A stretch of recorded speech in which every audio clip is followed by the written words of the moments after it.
Yo les mecs, j'espère que vous allez bien. Bienvenue dans ce nouvel épisode de Mind Power Q&A épisode 3 avec Nico. Comment ça va Nico? Ah, ça va, hein. T'es chaud? Ouais, on est chaud là. On est bouillant et on va partir directement en Y sur le sommeil parce qu'on était en train d'en parler et là ça commençait à fuser un peu les neurones du coup. Let's go. On parlait de la dette du sommeil. Nico, qu'est-ce que tu penses de la dette du sommeil? Du fait que si tu passes des nuits avec très peu d'heures de sommeil, est-ce que c'est un truc que tu vas devoir rattraper en rajoutant des heures de sommeil dans la semaine, ou est-ce que ça va se lisser naturellement dans le temps dans la semaine? Sur le premier axe de réflexion. Bah, moi, je l'expérimente par la pratique et j'avais aussi entendu des gens en parler. C'est qu'en fait, le sommeil, c'est comme beaucoup, comme les calories, comme les steps, etc. Genre, c'est une moyenne, et ça se lisse et c'est des vases communicants. C'est des choses qui communiquent. C'est-à-dire que si t'as pas assez dormi une nuit, tu peux directement le rattraper sur la nuit d'après ou la nuit encore d'après. Et au final, si sur 3, 4, 5 jours, une semaine, t'as tes totaux de sommeil, et bah ça va en fait. Après, ce qui se passe, c'est que plus tu vieillis, forcément, plus t'as du mal à encaisser le fait de moins dormir. Genre, quand t'es jeune, tu fais des nuits blanches, t'as l'impression ça t'impacte pas. Et après, t'es vieux et tu fais une nuit blanche et t'es claqué et tu mets 3 semaines à t'en remettre. Mais globalement, en tout cas en ce qui me concerne moi, à 26 ans, et je l'ai toujours expérimenté comme ça pour vous parler de la pratique, c'est que ça se récupère en fait. Je le vois vraiment comme ça.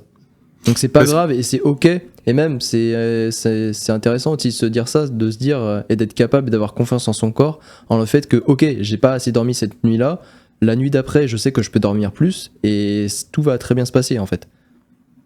Ouais, il y a des manières de agencer les jours suivants pour récupérer ça, mais il y avait quand même une idée reçue à un moment donné, en mode, quand tu manques d'heures de sommeil, c'est genre irrattrapable et ça crée un truc dans ton corps qui est très dur à rattraper, voire qui est irrattrapable, et ça crée une dette de sommeil que tu peux continuer à accumuler et être de plus en plus fatigué, de plus en plus d'avoir de plus en plus de difficultés à te reposer et à récupérer, tu vois. En fait, pour moi, ma vision là-dessus, c'est que je l'aborde exactement comme tous les autres principes d'hormèse du corps. C'est-à-dire que de l'inconfort, c'est bien, ça crée l'adaptation, et ton corps, il a des mécanismes pour justement pallier à des situations d'inconfort. Mais quand ça devient chronique et que tu dépasses ta capacité d'adaptation, c'est là où en fait le ressort il est beaucoup trop détendu et il va pas remonter plus haut que là où il est parti et au final tu te blesses. C'est ça. Et nous, on traitait du sommeil. Pourquoi? Parce qu'on en parlait juste avant. On considère le sommeil comme étant, si ce n'est pas la toute première et la plus importante des capacités de récupération, quand tu es sous un système où tu fais tout bien. Et comme tu le disais du coup juste avant, c'est le sommeil qui permet de t'optimiser encore plus, parce que déjà dans ta vie, t'es optimisé et tu fais tout bien, et c'est ce truc-là qui améliore encore plus le reste de ton optimisation, quoi. Et après, on peut parler aussi des siestes quand elles sont nécessaires, tu vois. Ouais, en fait, la récupération, le pilier de la récupération, que ce soit dans la vie ou dans le sport, hein, de manière générale, effectivement, 70-80% de ta récupération, ça va être le sommeil. Donc les gens qui commencent à m'expliquer qu'en fait, ils essayent d'optimiser leur récupération en prenant des compléments, en faisant des massages, des verres qui aspirent la peau, alors qu'en fait ils dorment dans un environnement de merde et ils dorment pas bien et il y a des écrans le soir et leur lit c'est de la merde et il fait pas noir complet et etc. J'ai envie de les enculer en fait parce que c'est une pyramide et c'est pareil, c'est genre c'est ton cash flow, c'est exactement la même chose. Tu veux optimiser tes dépenses, en fait tu regardes c'est où les catégories dans lesquelles tu dépenses le plus et après tu vois dans chaque catégorie, en les prenant par ordre de dépenses, là où tu dépenses le plus, qu'est-ce que tu peux optimiser dedans. Et une fois que tu as optimisé un max cette catégorie-là, bah, tu passes aux suivantes et tu vas comme ça en décroissant. Parce que en t'intéressant aux choses les plus à la base de la pyramide, c'est là où tu vas avoir le plus de gains par rapport au temps d'effort investi. C'est-à-dire que tu vas devoir investir peu et tu vas avoir beaucoup de gains. Et à la fin, quand tu es rendu à optimiser ta récupération avec des bains froids et des massages chez des ostéos et des trucs bizarres, ça te demande beaucoup d'énergie, de temps pour des gains qui sont minimes, mais c'est des gains que toi te permettent de rester athlète de extrêmement haut niveau. Voilà. C'est ça, en fait, faut quand même avoir une manière de réfléchir en mode quels sont les facteurs qui impactent le plus ma récup et mes entraînements, et tu te rends bien compte que cas numéro A, tu dors mal, tu as une mauvaise nuit de sommeil, voire t'as pas dormi, à quel point ça peut impacter ton entraînement et ta récup, contrairement à une journée où tu as dormi. Et cas numéro 2, t'as pris ou t'as pas pris tes compléments alimentaires d'oméga 3 ou de vitamine D, tu vois, où en fait tu vas du jour même rien sentir en différence, tu vois, et même sur plusieurs jours, en vrai c'est comme disait Nico, c'est 1% du verre, tu vois. Donc faut essayer de focus sur les plus hauts pourcentages pour avoir des résultats beaucoup plus hauts. Je sais pas si tu voulais ajouter encore un truc sur le sommeil. Non, bah c'est ça, moi je le vois vraiment en approche hormèse et que c'est ok si une fois tu dors pas assez, la fois d'après si t'arrives à dormir plus, ça se compense. Faut aussi comprendre les impacts de chaque chose que tu fais, genre ok t'as mal dormi, bon bah, si tu fais une séance de merde c'est normal, mais c'est normal quoi, y a pas à se faire des nœuds au cerveau. Et puis ouais, une fois que t'as optimisé ta nuit, ton matelas, l'environnement dans lequel tu dors, que ta chambre, ça soit que ta chambre et ça c'est que pour dormir et c'est pas je travaille et je mange en même temps dans ce lieu-là parce que dans ta psychologie et ton cerveau, bah, ça fait que c'est pas optimisé pour ta récupération. Ok, une fois que t'as optimisé tout ça, t'as déjà 80% de ta récup qui est bonne, les 20 autres pourcents, ça va être des compléments, ça va être de l'automassage, ça va être tout ce que tu peux trouver. L'alimentation, tout simplement, en vrai, juste déjà ça. Hein. Oui, aussi. Et juste voilà, tu manges bien, gros, en vrai, tu dors bien, t'as bien mangé. Il y a aucune raison à ton âge qu'il y ait un problème, genre. S'il y a pas, je suis plus loin, gros. Genre, voilà, c'est la simplicité.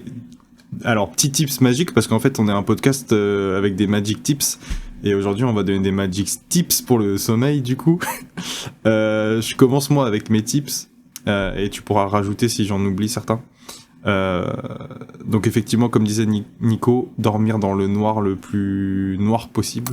Déjà, c'est vraiment important. Et si vous pouvez pas rajouter des rideaux ou des trucs, franchement, ça fait vraiment une diff quand tu te mets dans ton lit et que t'es vraiment dans une pièce toute noire.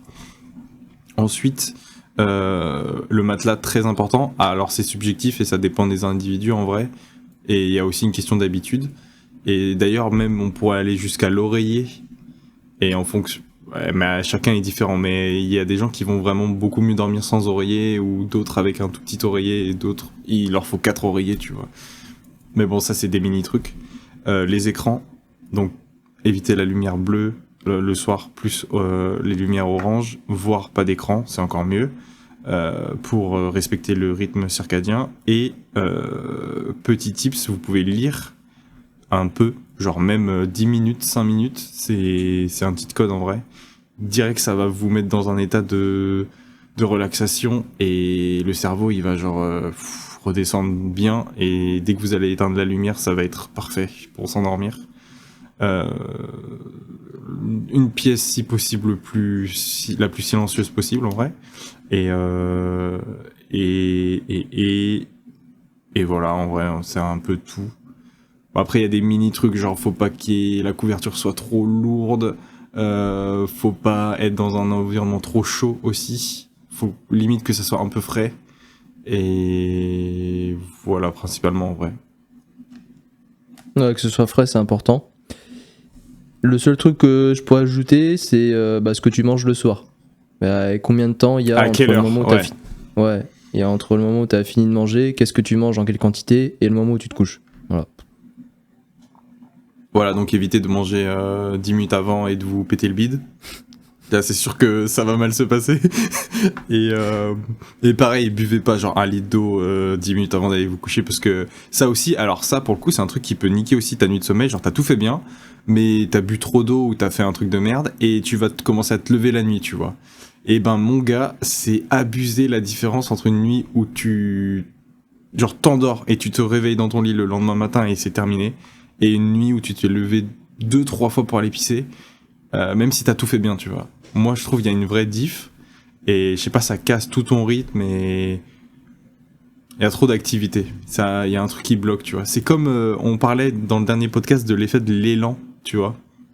Quand t'es élancé dans un truc, et plus t'es élancé, plus tu vas loin dans le truc, tu vois.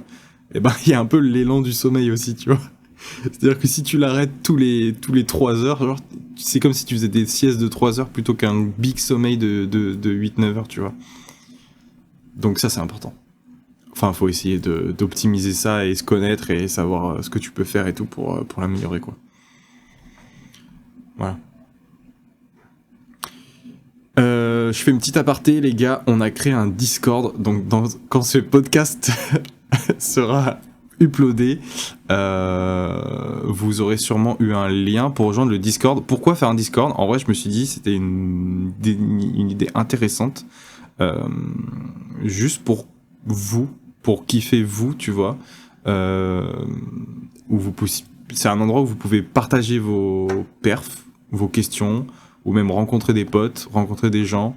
Je sais pas à quel point il y aura du monde sur le Discord, mais plus il y a de monde, plus vous pouvez rencontrer des nouvelles personnes, même dans votre ville, échanger des infos, échanger des trainings. Enfin, en vrai, je pense que c'est un truc qui peut être intéressant, et même ça fait un lien entre nous et le podcast, et Nico et moi. Du coup, c'est vraiment un endroit où on peut un peu échanger, et je vous invite tous à le rejoindre et à inviter vos potes de street à le rejoindre, à en parler autour de vous. Et je pense que ça peut être vraiment un truc qui peut évoluer positivement et être cool, en vrai. Donc voilà, je dis ça là, et je mettrai le lien du Discord dans la bio de la vidéo. On peut enchaîner sur une prochaine question. Et bah, ça fait la transition avec ma question sur les rêves. Vas-y. Question de Nathan. Il m'a demandé... Ouais, des fois les rêves, et bah, des fois je rêve pas, mais est-ce que je rêve ? Puis des fois je m'en souviens, mais des fois je m'en souviens pas. Qu'est-ce que je fais ? Voilà. Ok. C'est hyper vague. Ok, donc la question c'est des fois je rêve, pas de des fois je question, rêve je sais pas. pas, ouais, c'est pas de question, genre le mec ouais. il t'a raconté sa vie en fait. Et ouais, il voulait savoir, si je sais pas, si pourquoi. je rêve d'une maltaise, est-ce que je l'ai en me réveillant ? Non, mais en ouais, vrai, alors ça par contre je me suis toujours posé la question, t'as déjà fait des rêves de street, genre moi ça m'est déjà arrivé, tu sais, un rêve et qui est assez puissant, tu vois, où tu te vois en train de faire un combo de fou furieux ou un niveau que t'as pas, et mec c'est incroyable.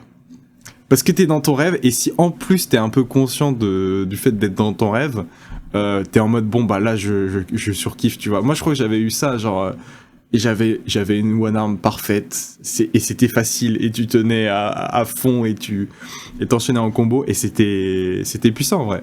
Et je m'en rappelais au réveil. Alors je me dis que limite ça compte un peu comme de la visualisation, tu vois. Parce que comme on disait, ton cerveau il fait pas la différence entre ce que tu penses, que tu rêves, et la réalité. Du coup ça veut dire qu'il y a quand même peut-être des liaisons nerveuses ou des connexions qui se font pendant que t'es en train de rêver de street ou de figure, tu vois. Ouais, c'est intéressant. Après, à quel point c'est vraiment efficace, ça a ses limites, je pense.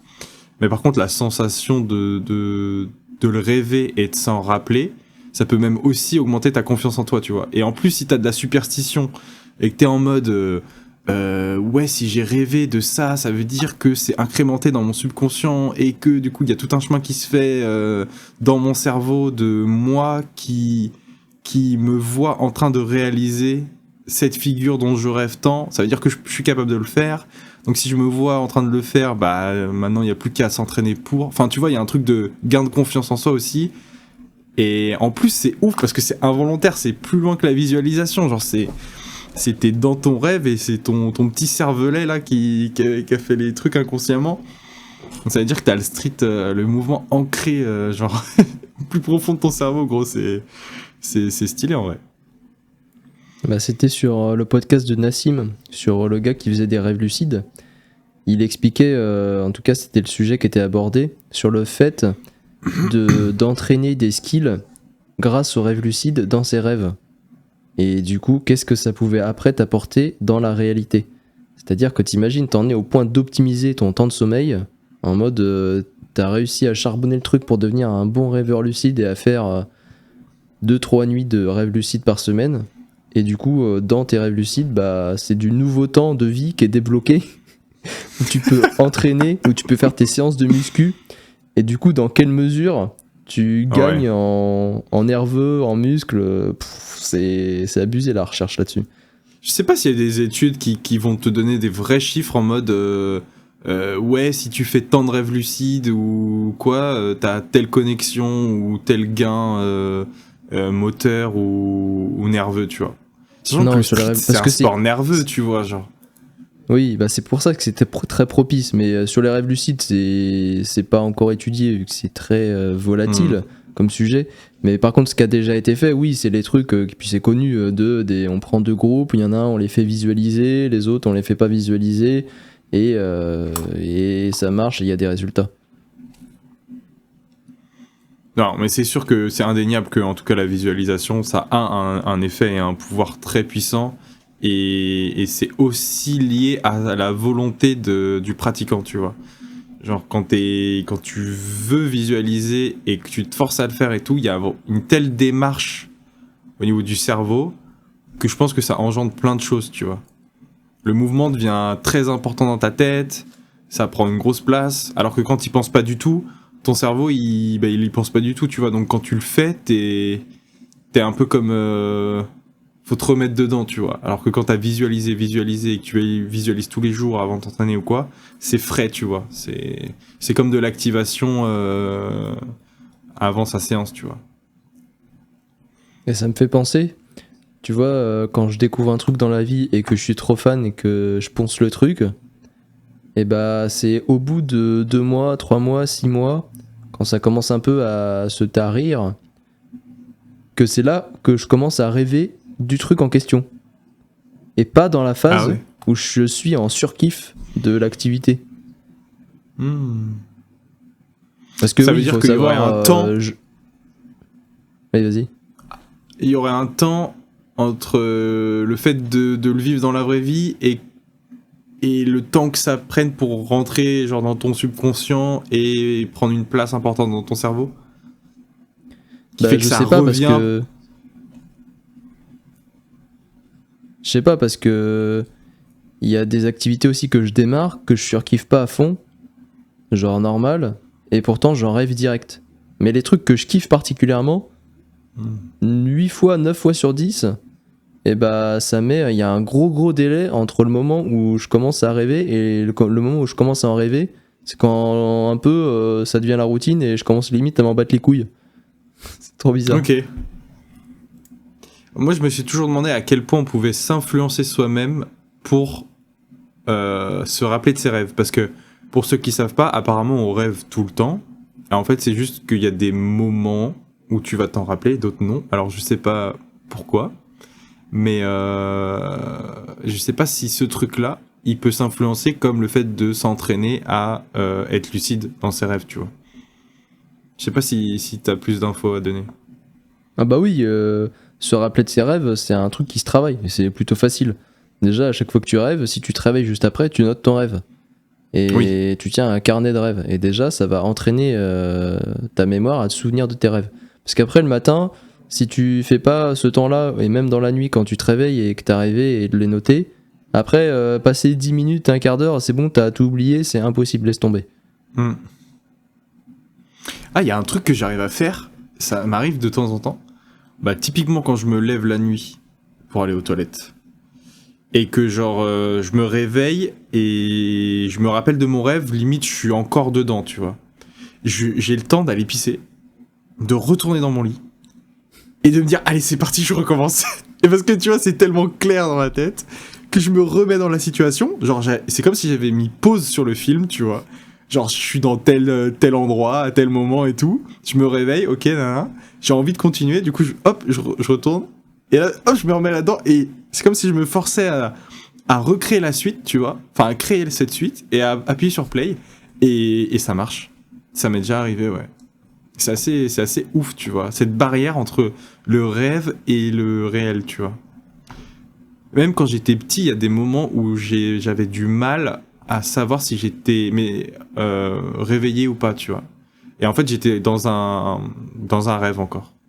Et ça arrive souvent quand je suis fatigué. Quand je suis très fatigué, tu vois, que je manque de sommeil, etc. Je dois être dans un semi-sommeil un peu léger, paradoxal. Ce qui fait que... Et souvent, t'as l'impression de te réveiller chez toi, et d'être dans ton lit, et de te voir dans ton lit et tout, et de pouvoir te lever, aller dans la cuisine, faire des trucs, tu vois. Et en fait, t'es encore dans ton lit en train de dormir, tu vois. Et après ça, c'est lié aussi à des paralysies du sommeil qui peuvent arriver, tu vois. Parce que du coup, t'as ce truc-là où en fait, t'es dans ton lit, mais ton corps, il est trop fatigué, et l'influx nerveux de ton cerveau à tes muscles, il se fait pas encore.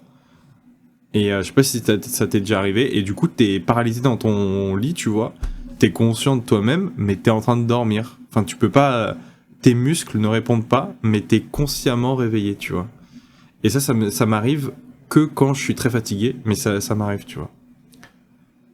Jusqu'à ce que l'influx nerveux se refasse, et boum, d'un coup, tes muscles y répondent, tu vois. Voilà. Mais ça, du coup, les paralysies du sommeil, je pense que ça m'est déjà arrivé, mais en même temps, je sais pas. Parce qu'en fait, quand je suis dans cet état, souvent c'est après un. Enfin, souvent. Des fois, ça arrive, c'est un mauvais rêve, en mode tac, je me réveille. Et en fait, je kiffe les paralysies du sommeil. Parce que, genre, je chante tout mon corps, bah, du coup, t'es keblo, genre. Et Ouais. genre, moi, je suis en mode. Je fais le coup que tu vois, je bouge. Et du coup, à chaque fois, je suis jamais paralysé. En fait, dès que la seconde où j'ouvre, que je vois que je suis paralysé, je vins le truc comme un super-héros. Bah, et après, je suis content. T'es fort parce Voilà. que moi, ça peut prendre du temps. Hein. C'est comme, en fait, moi, je le vois comme une barre d'énergie comme ça, tu vois. Genre, t'as une barre d'énergie quand t'es en paralysie du sommeil qui est comme ça. Et plus t'attends, plus la barre, elle monte, tu vois. Et en fait, il y a un seuil où c'est l'impulsion nerveuse qu'il te faut pour arriver à débloquer ton corps, tu vois. Genre. Et moi, souvent, au début, je peux bouger que mes doigts, tu vois. Genre, juste les doigts. Sauf que dès que j'essaye de les bouger, ça utilise de l'énergie. Du coup, ça redescend, tu vois. Et je te jure, et ça prend plusieurs minutes, tu vois, parce qu'en gros, au début, je peux juste bouger mes doigts, hop, je bouge mes doigts, mais ça redescend, du coup, je suis refatigué. Je dois attendre, ne pas bouger, reprendre de l'énergie, redonner une impulsion.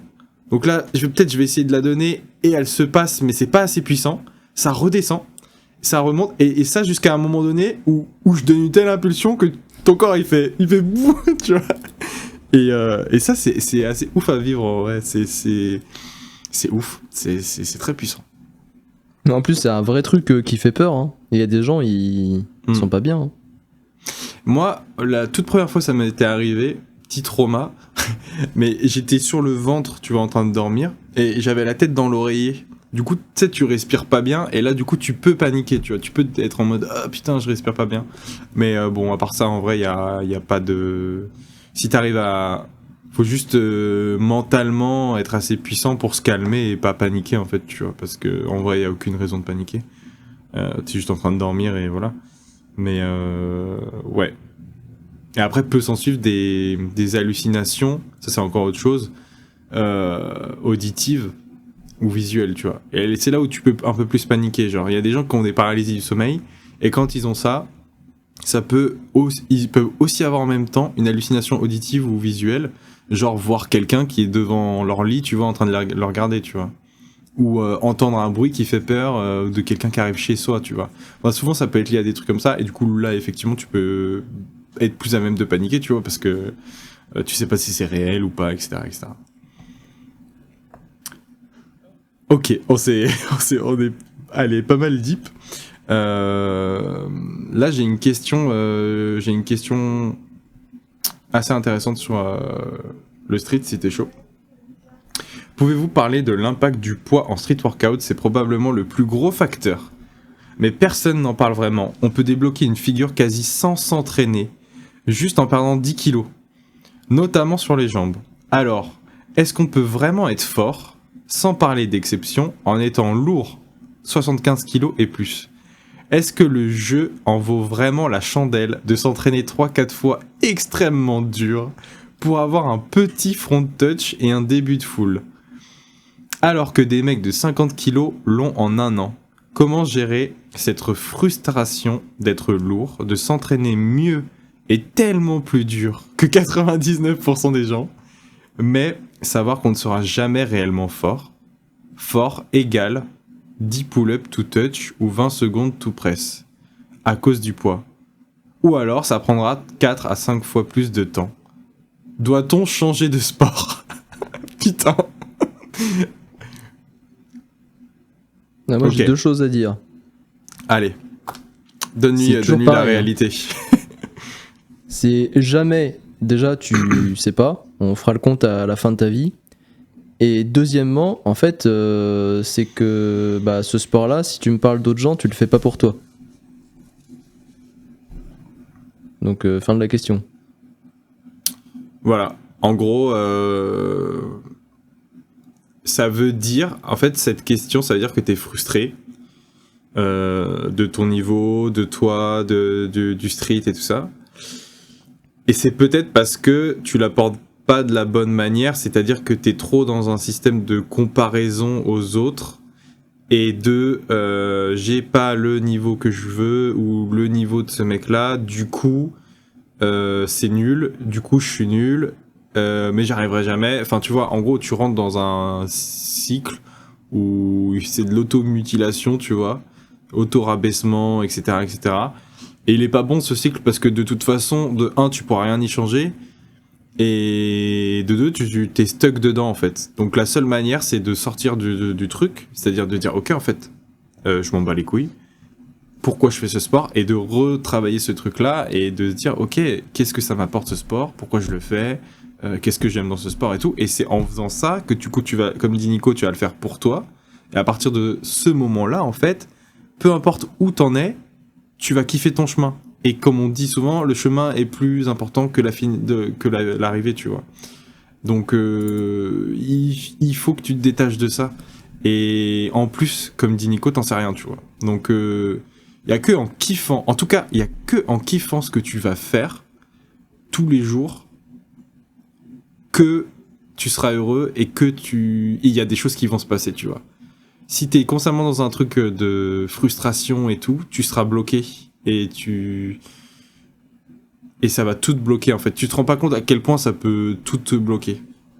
Mentalement, physiquement, même dans ta vie, tu vois en fait. Plus tu te débloques, mieux c'est. Et d'ailleurs, ça m'amène à une autre question de blocage mental que j'aimerais traiter après. Mais je sais pas si tu voulais rajouter un truc là-dessus par rapport à ce gars qui, je pense, est assez lourd. Et puis, alors non, je veux revenir sur un truc. S'entraîner mieux est tellement plus dur que 99% des gens. Ça, c'est pareil, gros, t'en sais rien en vrai. Voilà. Il y a des gens qui peuvent s'entraîner 100 fois 1000 plus que toi et qui font 50 kilos, tu vois. Peu importe leur kilo, en fait. On s'en fout. Et on a toujours l'impression de faire plus ou mieux que les autres et de pas avoir ce qu'on mérite, mais en fait, on a ce qu'on mérite et ce qu'on donne, donc... Faut juste Davaï. Et voilà. Hop, un nouveau mantra. Davaï. Voilà.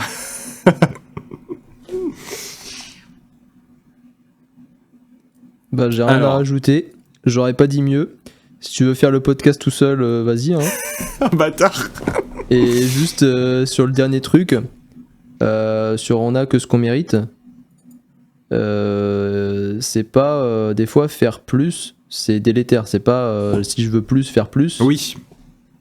C'est ça qu'il faut comprendre. C'est que quand je dis on a que ce qu'on mérite et si tu veux plus, fais plus, dans le fait plus, c'est pas forcément une question de quantité positive. de quantité qui grossit. Parce que des fois, un faire plus, ça va justement être une quantité qui diminue. En l'occurrence, tu t'entraînes trop, ou truc, ou bit. Faut le voir, faut pas le prendre au pied de la lettre, c'est vraiment en mode, ça peut être n'importe quoi. Genre, fais n'importe quoi, mais de manière à ce que tu aies plus, en fait. Tu peux le comprendre aussi comme ça. Voilà. Totalement. Fais plus, ça veut aussi dire fais mieux, plus intelligemment, plus posé, quoi. Alors, petite interlude, car ce n'est pas une question, mais c'est un petit conseil pour les gens. S'il n'y a pas de parc ou de bons parcs de street près de chez vous, n'hésitez pas à contacter vos mairies pour leur proposer l'idée. En général, la plupart des villes, villages qui font des installations sont plus axés fitness, parcours de santé, ou alors les modules ne sont pas pratiques car ils n'y connaissent rien. J'ai proposé l'idée vers chez moi, ça a fonctionné, ils ont écouté mes idées et m'ont fait confiance. J'ai participé à la réunion entre les maires et ses élus et les représentants de la marque qui installe les parcs, et maintenant je supervise l'installation d'un parc qui sera utile à tous et qui aura l'esprit du street workout. Oser éclairer les gens sur la discipline pour la faire avancer. Voilà, je trouvais ça cool de partager ce message pour ceux que ça intéresse, qui habitent dans des petites villes ou même des villes un peu grandes qui n'ont pas des parcs optimisés. Apparemment, faut oser et vous pourrez peut-être dégoter un parc assez stylé. Sachant que j'ai l'impression que c'est de plus en plus en vogue et que ça pop de plus en plus dans pas mal de villes. Donc je pense que vous avez vraiment une chance de faire naître un nouveau parc. Genre tu prends tes 2-3 potes, tu vas à la mairie avec un dossier, tu contactes la fédération de street ou je sais pas quoi et tu te fais aider. Et je pense qu'il y a moyen d'avoir un petit parc sympa. Donc voilà, c'était un petit tips des gens du podcast, de la petite communauté qui est en train de se créer. C'est assez sympa en vrai, c'est très cool. On va commencer à répondre aux questions de cette semaine. Et on était dans le thème du mental. Il y a plusieurs trucs qui viennent.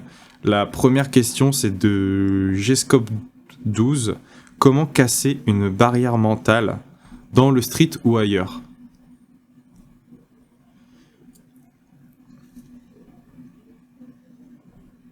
En mode une figure que t'arrives pas à débloquer et tu sens que c'est le moment de la débloquer. Ça serait le plus simple à prendre comme exemple, ouais, je pense. Mais je trouve ça bizarre en fait dans le street des barrières mentales.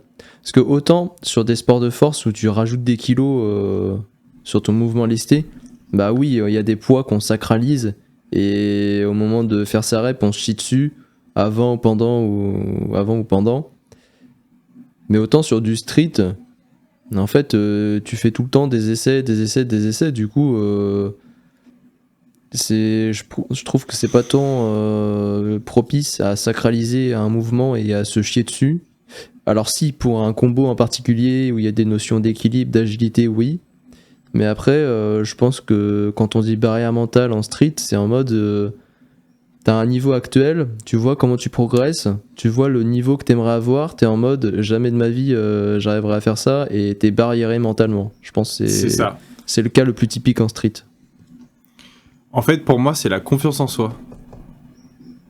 Vu que le sport, il est lié à ton cerveau et à ton nerveux, il y a une putain d'importance reliée à ta capacité à penser, à être sûr et certain que t'es capable de faire ce mouvement. Genre quand t'as répété, comme tu dis, la foule des milliards de fois, quand tu vas t'apprêter aujourd'hui ou demain à faire ta foule, tu vas pas te poser la question de putain, est-ce que j'ai la foule, est-ce que ça va passer ou pas. C'est clair et net parce que tu le fais tous les jours en fait. Donc genre y a pas de question à se poser, c'est comme se brosser les dents. Genre tu prends ta brosse à dents, tu peux le dentifrice, tu te brosses les dents. Bah, c'est pareil, tu vois. Tu vas pas louper ton brossage de dents. T'inquiète pas. Putain, c'est le mec qui panique en train de se brosser les dents. Bref. Et donc ça arrive pas quand tu répètes et tu répètes. Mais dans le cas où c'est une figure que tu sacralises, que tu veux apprendre, ou je sais pas, t'es en mode putain, la maltaise, comment il fait des longues pour avoir la maltaise, on dirait c'est inné et tout. Déjà parce que des longues il en fait tous les jours depuis des années, tu vois, donc c'est pareil que la foule, il faut le faire tout le temps. Et il faut désacraliser le mouvement et avoir confiance en soi. Et plus tu as confiance en toi et tu prends confiance dans l'expérience en faisant, et ben plus tu vas désacraliser les choses et casser ces barrières mentales qui sont en fait juste créées par toi-même, tu vois, dans ton cerveau, que ce soit dans le street ou autre chose. Une barrière, tu vois, c'est quelque chose que tu crées qui est pas réel, une barrière mentale. Donc la seule manière de les briser, c'est de se confronter au réel pour se faire sa propre opinion et être dans l'instant présent de je fais, tu vois. Et plus tu vas faire, plus ça va se briser en fait. Parce que tu seras dans le concret. En plus, quand t'es dans l'action et le concret, tu réfléchis moins. Donc en fait, tu fais, juste fais, tu vois. Hop, nouveau mantra, juste fais. Mais ouais, voilà. Moi, je dirais être dans l'action et aussi, voilà, essayer de travailler cette confiance en soi, tu vois. Ça rejoint la visualisation, visualiser et le faire. Voilà, je pense qu'il n'y a pas meilleure façon de briser une barrière.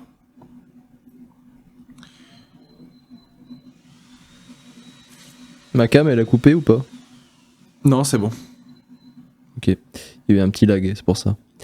Bah oui, en fait, une barrière mentale, déjà, il n'y a rien qui existe et c'est toi qui te l'es créé.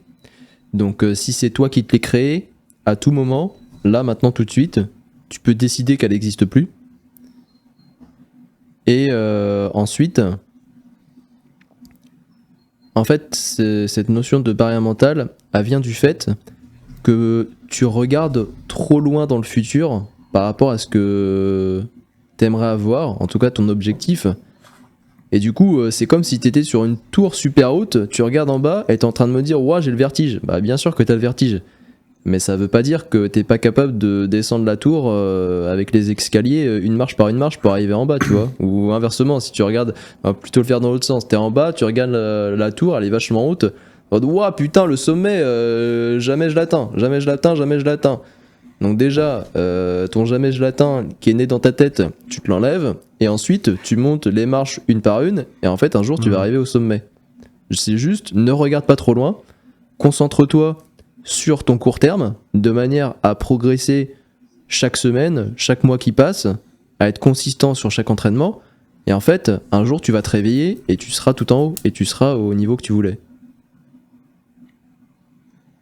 Ouais, d'ailleurs, le vertige, les gars, tout le monde l'a et ça se combat et en faisant et en affrontant ses peurs.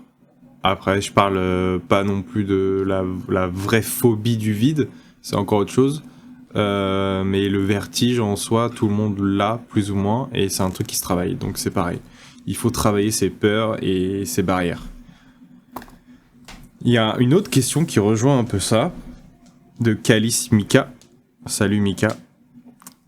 Comment faire si d'un coup tu perds de la force alors que t'as pas changé de quotidien? Comment c'est explicable, Nico, selon toi? Et comment le contrer ce truc-là?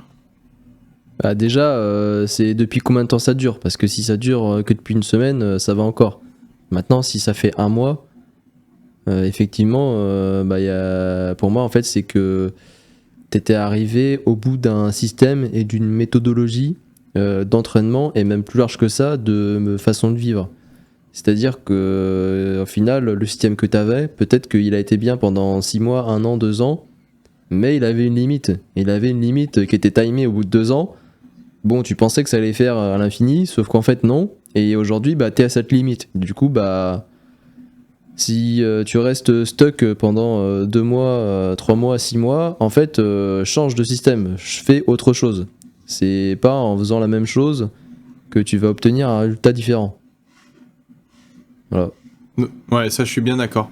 Je pense que quand t'atteins des moments comme ça où t'es un athlète depuis de très longues années et tu t'es habitué à une certaine routine ou même t'as même laissé du lest s'installer de plus en plus et tu manques de structure de tout ça et que tu commences à le remarquer et tu sens que ça va pas alors que tu fais tout pareil, c'est que tu manques de stimuli en fait et qu'il faut que d'un coup tu te mettes un gros coup de pied au cul et tu changes un peu ta manière de t'entraîner, de vivre et tu testes de nouvelles choses pour te restimuler à fond, quitte à faire des trucs qui sont pas optimisés, tu vois, mais au moins ça va d'un coup te faire une grosse piqûre de rappel et tu vas tester de nouveaux trucs, tu vas t'entraîner différemment, tu vas manger différemment, tu vas faire des trucs différents et ça va t'apporter plein de nouveautés qui sont bonnes ou pas bonnes qu'après tu réadaptes. Mais je pense que c'est bien d'être curieux de quand il y a un truc qui marche plus depuis longtemps comme dit Nico, d'essayer de le changer en fait. Et de pas avoir peur obligé, t'as pas le choix. de faire un nouveau truc. Et t'as pas le choix, oui, parce que bah ouais, mais tu peux rester dans ce truc-là de oui, mais ça va revenir, ou c'est parce que je suis pas comme ci, comme ça, tu vois. Mais fais et reste stuck pendant 10 ans si tu veux. Mais moi je te dis, voilà, au bout de 6 mois, si t'es stuck, en fait, change. Et si tu veux pas changer, en fait, c'est que t'es fou et qu'il faut t'enfermer dans un asile. C'est pas compliqué. Exactement. Ouais, et faut pas hésiter de faire de son mieux aussi. C'est ça que je veux dire. Parce que souvent, on oublie de faire son mieux, tu vois. On peut faire le truc par habitude et t'oublies de te donner à 2000%. Genre, est-ce que tu te donnes vraiment à 10 milliards de pourcents pour, on va dire, réatteindre ton prime, par exemple, tu vois? Est-ce que tu fais tout ce que tu faisais quand t'avais ton prime d'avant, tu vois? Oui. Parce que souvent, tu peux te dire, putain, t'es là sous la douche, là, t'es en train de réfléchir, putain, il y a 3 ans, mon prime, en fait, mais là, je suis pas du tout, j'ai pas ça, j'ai pas tel niveau et tout, mais peut-être qu'il y a 3 ans, gros, tu faisais des trucs qu'aujourd'hui, tu penses même plus à faire, genre. Peut-être qu'il y a 3 ans, tu faisais des restrictions caloriques, tu faisais des trucs hardcore, tu t'entraînais de telle manière et tout, tu faisais des trucs tellement de ouf, ou même t'as un taf, tu t'entraînais à minuit après le taf et tout. Moi, c'est ce que je faisais dans le cinéma, tu vois, genre vraiment. Quand j'étais sous système fluide Nicolas Presse et Mom, j'étais en tournage, mon gars, parce que je travaillais dans le cinéma, j'étais en tournage. La semaine, ça ne ressemble à rien. Des fois, tu travailles le jour, le lendemain, tu vas travailler en mixte, le surlendemain, tu vas travailler en nuit, donc c'est-à-dire que tu fais genre du 16h, 4h du mat. Et ben, mon gars, j'avais le plan, et peu importe la journée que je faisais et à quelle heure je finissais, et je fais des journées de 12 heures en étant debout, et Dieu sait que c'est dur le cinéma, je rentrais chez moi, mon frère, je prenais ma douche froide, et je faisais mon entraînement, même si c'était 1h du mat, gros. Et genre, en fait, ça, c'est pour te dire à quel point, des fois, tu veux tellement un truc que ça paye, tu vois. Et peut-être qu'aujourd'hui, tu t'es lassé, t'as moins de passion, t'as moins de patience, t'as perdu des trucs. Et tu peux te mettre en question par rapport à ce prime d'avant, mais en fait, peut-être que tu donnes pas assez d'efforts ou pas autant que t'en donnais à ce moment-là, tu vois. Donc après, tu te dis, est-ce que ça vaut le coup? Est-ce que je veux le refaire et tout, nanana. Mais en tout cas, voilà, tu peux te dire, ne sois pas étonné, parce que en fait, il manque des leviers là, tu vois, il y a des trucs sur lesquels tu peux ajuster, tu vois. Et si tu les ajustes et tu fais vraiment comme avant, là, tu verras une différence, et si t'en vois pas, c'est qu'il y a un autre problème, tu vois. Mais voilà, c'est ça que je voulais rappeler, tu vois. Il y a vraiment cette notion d'effort que souvent, des fois, on oublie qu'à un certain moment donné, on s'est donné à 1000 milliards de pourcents, tu vois, et tu peux pas espérer avoir autant et en faisant rien aujourd'hui, mais juste parce que le temps a passé, tu vois. Parce que le temps qui passe, s'il n'y a pas la facteur entraînement, discipline, nutrition, etc., bah en fait, ça bouge pas, voire ça régresse, tu vois. Pas parce que tu vieillis que t'es plus fort, tu vois. Voilà. Faut pas se rester sur les acquis, en fait, c'est ça que je veux dire.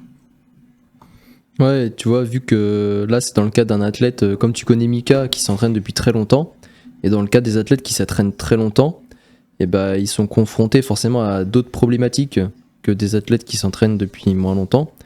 Et étant pratiquant avancé, et bah, peut-être qu'en fait ta méthodologie elle est bonne et ton système d'entraînement il est bon, mais c'est juste qu'en fait t'y mets moins de cœur à l'ouvrage qu'avant. Et du coup, t'es un peu moins conscient, un peu moins impliqué dans ta pratique. Et du coup, bah, c'est ce qui fait que t'as des périodes comme ça où en ce moment, bah, voilà, t'es claque-barre, quoi. Mais exemple tout con, peut-être qu'avant, t'arrivais à l'entraînement, tu savais ce que tu voulais faire, t'avais des objectifs précis de tel move à débloquer dans les prochains mois ou les prochaines semaines. de tel truc, nanan, peut-être que tu faisais des exos de renfort en plus, que tu parlais moins à l'entraînement, que t'étais vraiment, tu vois, investi et que tu kiffais ce que tu faisais. Et qu'aujourd'hui, c'est devenu plus une routine, donc tu vas, tu t'entraînes et tout, mais peut-être qu'en fait, tous ces trucs accumulés sur la semaine et les semaines font qu'en fait, tu fais beaucoup moins de volume, beaucoup moins d'intensité, beaucoup moins de visualisation, et en fait, tous ces trucs qui s'accumulent font que bah, y a une différence monumentale entre un niveau A et un niveau B, parce que l'implication est pas la même, en fait. C'est comme si c'est de l'accumulation de petits trucs, mais qui font qu'à la fin, c'est le 1% du 1% du 1% qui font qu'à la fin, t'es un mec qui foule tout dur, tout droit, parfait, et tu sens que le mec, c'est sa vie, tu vois. Ça se ressent aussi dans l'intention, tu vois. Le pouvoir de l'intention, tu vois, Nico. C'est trop important. Ça sent, en fait, ça se sent même sur des athlètes de haut niveau. Ça se sent quand l'esprit du mec qui planche, il est éparpillé ou pas. Et un mec qui est genre... Le mouvement, il est ancré de A à Z. C'est un mec qui a tellement enchaîné son mouvement et tout, nanana, qu'il a, au fur et à mesure des entraînements et des heures passées, il a supprimé les mouvements inutiles, tu vois, par exemple. Il s'est concentré à l'essence même du truc. Genre, tu prends juste une full press, genre, un mec qui l'a fait 10 milliards de fois, il va d'un coup, en 0,1 seconde, se mettre dans une forme statique, toute dure. Il va press d'une certaine manière où en fait ça va faire et ça va être direct au handstand bloqué et ça va redescendre et ça va être parfait et bloqué, tu vois. Et bah, ça, c'est un mec, en fait, juste une presse, ça peut montrer le niveau d'investissement et le niveau du gars, tu vois, comparé à quelqu'un qui va faire un truc où il va mettre du temps à se mettre en foule, à se caler, et puis ça bouge, c'est pas parfait, il y a des trucs bizarres. Et puis ça va presse, mais à 70%, puis après tu vas avoir 20% de recalage, calibrage, truc, et pareil encore, tu vois. Et ben juste ce truc-là, gros, ça prouve tout, en fait, genre. Et en plus, quand t'arrives à un tel niveau de street, où t'arrives à être dans l'essence pure du mouvement, avec le moins de mouvements inutiles possible, je pense que tu commences à rentrer dans des états de conscience de ouf. Où tout est fluide, logique, et c'est tout. Enfin, tu vois, il y a vraiment un truc... Moi, c'est ce que je recherche, en tout cas, à travers l'expérimentation, le temps et l'entraînement et tout, c'est arriver à perfectionner les mouvements à un tel point où un jour, déjà, c'est inné, et c'est calibré, tu vois, genre, t'as l'impression que c'est parfait, alors que rien n'est parfait, mais c'est proche d'une perfection, tu vois. Tu deviens le mouvement. Et il n'y a pas de pensée abstraite, il n'y a rien, tu vois, c'est genre juste être soi-même, et c'est ça, tu deviens le mouvement. Quoi. Et moi, ça m'est arrivé une ou deux fois d'être tellement léger ou bien dans ma foule que quand tu le fais, t'as l'impression d'être sur un nuage et d'être trop bien. Et ces sensations-là, elles sont incroyables. Et je pense que ça s'entraîne et tu peux encore plus les développer et à un tel point où tu peux vivre des trucs putain de puissants en toi en planche, tu vois. Genre atteindre des états seconds et des trucs un peu vénères, tu vois.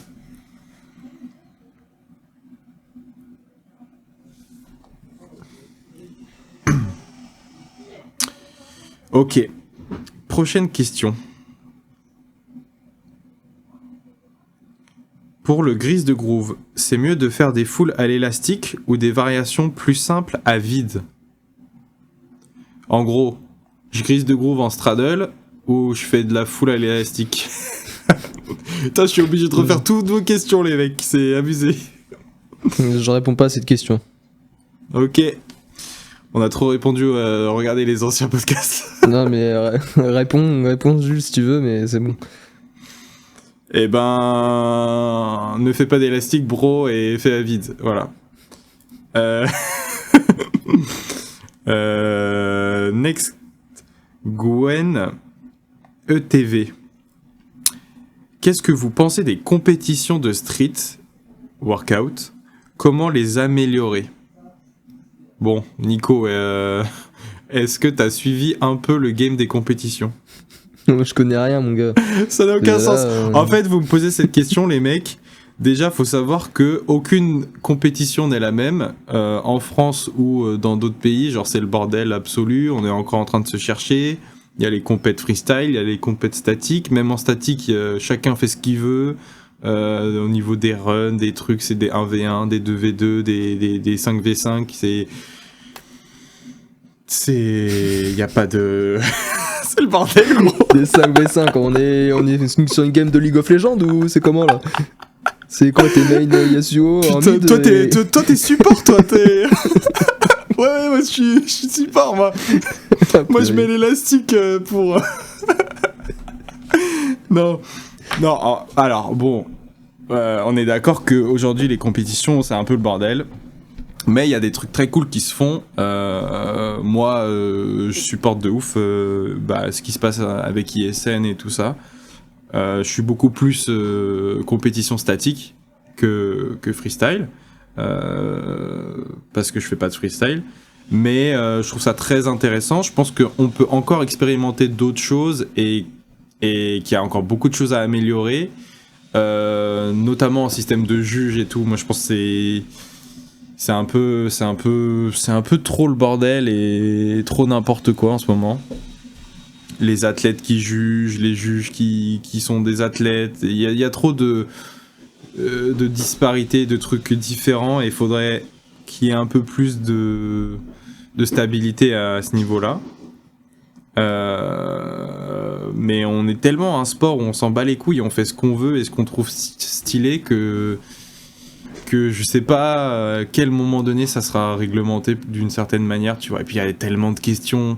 Est-ce qu'on fait des catégories de... J'avais eu ça comme question aussi. Pourquoi est-ce qu'on fait pas de catégorie de poids en compète de street? Et effectivement, ça peut être legit d'une certaine manière, tu vois. Genre, il y a des gens qui peuvent se dire pourquoi t'as des mecs de 50 kills contre des mecs de 80.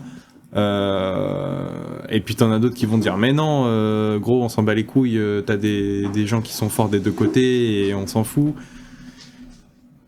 Donc voilà, il y a plein de choses. Moi, j'ai pas les réponses là-dessus parce que je suis pas pro de la compète et puis chacun fait ce qu'il veut et tout. Moi, j'aime le côté exhibition de force de certains athlètes. Moi, je trouve que les 2v2, c'est des trucs qui peuvent être stylés, tu vois. Mais en ce moment, c'est beaucoup moins pratiqué et c'est fait à la ZUB.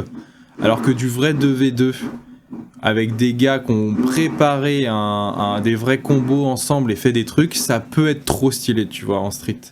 Il peut avoir une effervescence entre deux athlètes qui font en même temps des figures, qui se répondent et tout.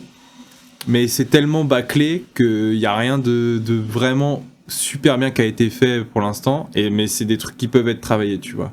Les 1v1, je trouve ça très sympa aussi. Genre, c'est fait un peu box, 1v1, ego et tout. Ça se met sur la gueule et tout ça. Le public qui a une part de jugement aussi, je trouve ça intéressant. Mais en tout cas, voilà, ISN, on sent que ça se cherche encore et que ça va évoluer. Et j'espère que ça va continuer à évoluer dans le bon sens. Il y a des trucs intéressants, il y a des trucs à améliorer comme d'hab. Mais je pense qu'ils sont assez intelligents pour améliorer les trucs. Mais s'il y a un conseil que j'aimerais donner, c'est pour ceux qui participent et qui organisent, essayez de vous creuser les méninges et de pousser les trucs plus au sérieux que vas-y j'y vais et j'envoie des foules, tu vois, parce que on en a marre de voir ça. En fait, ça fait 10 ans on voit ça et maintenant plus personne est vraiment émoustillé de voir une foule ou même maintenant il y a tellement des athlètes de haut niveau aujourd'hui, d'élite et tout, voir des super longs combos, s'il n'y a pas une petite touche de créativité ou vraiment un truc derrière, c'est un peu vide, tu vois. Non, je suis pas d'accord. Ah ouais? Parce que tu vois, pour des gars comme moi, qui sont toujours à chercher la petite bête et le moindre détail, en fait, tu pourras le même combo, tu peux le perfectionner à l'infini. Et des gars comme moi qui voient absolument tous les détails, et bah, je serais tout le temps émerveillé de quoi que ce soit. Parce que j'aurais toujours à mettre quelque chose sous la dent, même avec les choses les plus simples et les plus pures. Qui sont les choses dont on peut se lasser très vite.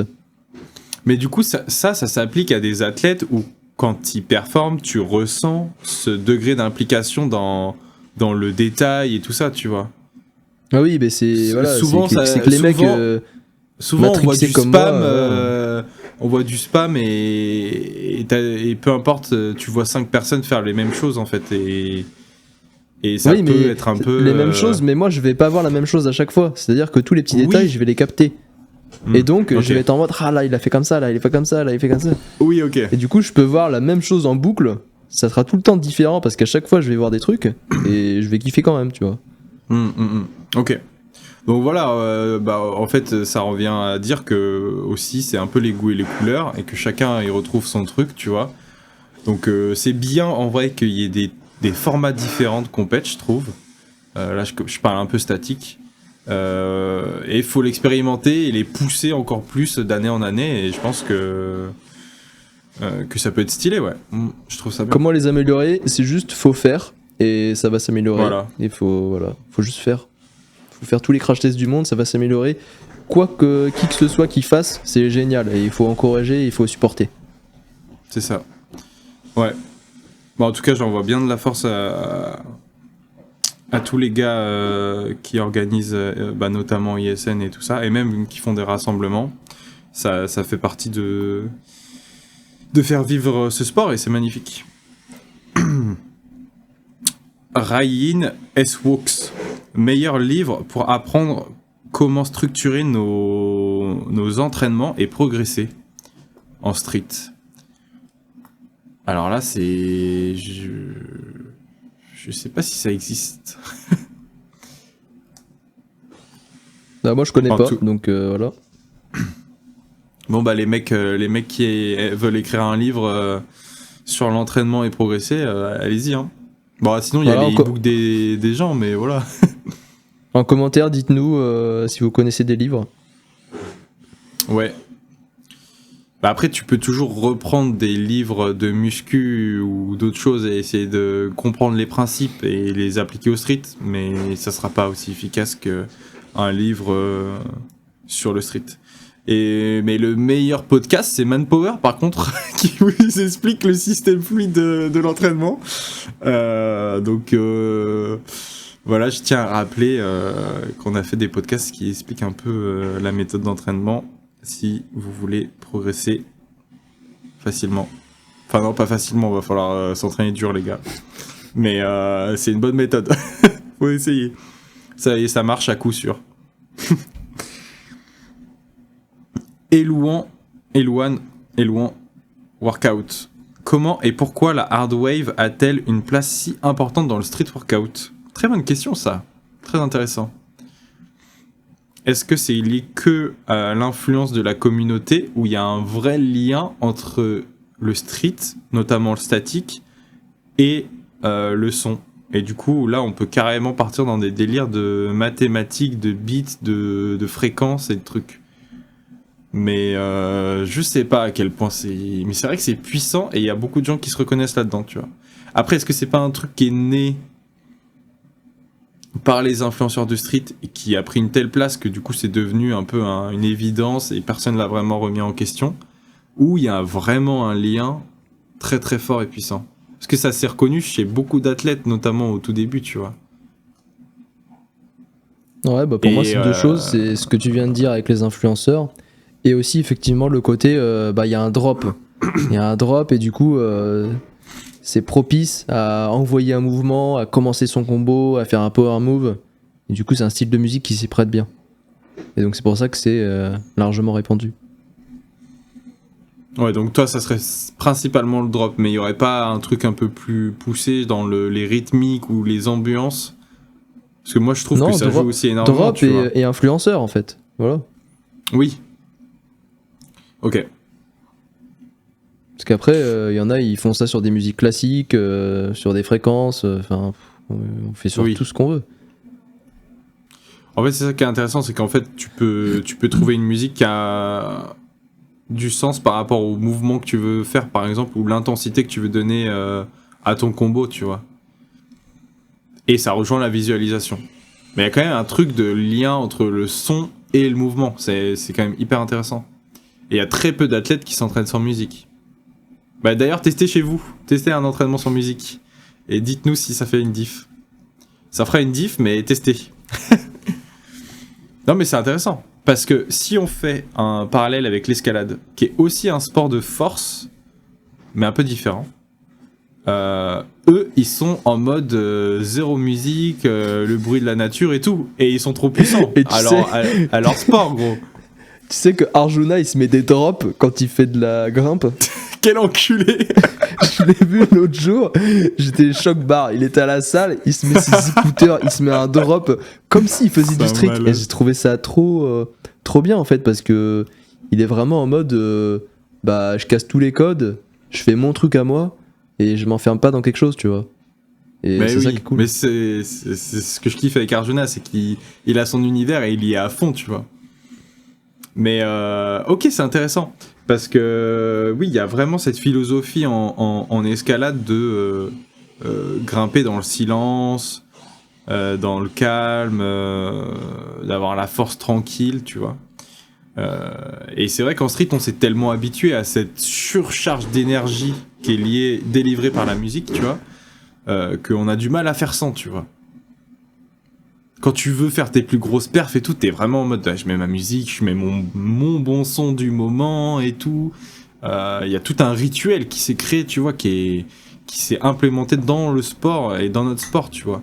Même en gym, alors que les mecs qui font des trucs aux anneaux, tu vois, bah ils ont pas des écouteurs quand ils sont quand ils font des Van Gelder, tu vois. Et c'est là où bah du coup cet exemple il est encore mieux que l'escalade parce que pour le coup, ils font des Maltese Press, enfin des power moves de fou furieux, tu vois. Mais vu qu'ils ont été entraînés dans un certain environnement où il y avait très peu de musique, ou en tout cas les compétitions t'as pas le droit, etc. Bah c'est quand même intéressant de le remarquer, tu vois. Nous, on n'imaginerait pas faire une compétition de street sans musique, tu vois. Genre, c'est un truc, un mec il en parle, les gens ils seront en mode mais gros, t'es un malade. Et, tu vois, c'est quoi ce bordel, tu vois. Et c'est là où c'est intéressant de comparer les trucs, tu vois. C'est ouf comme l'environnement qu'on crée et tout ça, ça modifie les choses. Ouais, bah c'est toujours pareil, c'est toi, comment est-ce que tu veux pratiquer ce sport. Et aussi, faut pas oublier que le street, il y a une dimension artistique. Et dans l'immense majorité des cas, dans une activité qui est artistique, il y a aussi de la musique. Des spectacles, le street, la danse, tout ça, voilà, il y a de la musique. Et du coup, bah c'est toi, comment est-ce que tu veux le pratiquer, quoi. Bah, moi, je trouve ça génial, en tout cas, de lier différentes formes d'art ensemble. Je trouve que ça les rend plus puissantes, tu vois, le fait d'en cumuler, tu vois. Et pour l'escalade, c'est vraiment ce truc de la force tranquille, parce que du coup, moi, je suis vraiment à fond dans ce truc de grimper dans le silence. Je veux même pas qu'on m'encourage et qu'on allez, ta gueule, juste ferme ta gueule. T'es là, tu me regardes, tu me spots, mais je suis dans mon truc, je veux zéro bruit, et à la fin du bloc, genre, je suis pas là à gueuler dans tous les sens, juste, je suis dans le moment présent, je le vis, et ouais, c'est ça qui est trop puissant, genre, c'est pas faire un bruit, c'est de grimper ça, et d'arriver au sommet du rocher, et de faire zéro bruit. Et parce que quand tu cries, en fait, tu dissipes toute ton énergie, et il y a tout qui s'évapore en toi. Et du coup, ça te rend plus conscient de ce que tu viens de faire. Après, il y a crier, mais moi, je suis très dans ce truc de la force tranquille. C'est un rituel, le truc. C'est une méditation, en fait. Oui, c'est ça. En fait, c'est ça aussi. Tous les blocs que j'ai grimpés, bah, en fait, je m'en souviens quasiment pas. Tout ce que je me souviens, c'est le moment où je suis assis sur le crashpad au début, et le moment où c'est la dernière prise de fin, et je remonte. Entre les deux, c'est un blackout. C'est ouf, mais c'est trop bien de ressentir ce genre de choses. Voilà, Et c'était pareil aussi dans le street, ça dépend mais de dans le street, chacun. il y avait la musique. C'est ça dépend de chacun et de ce que tu fais et d'être en lien avec le moment présent le plus possible. C'est éliminer les pensées superflues, quoi. Moi, j'ai 2 questions.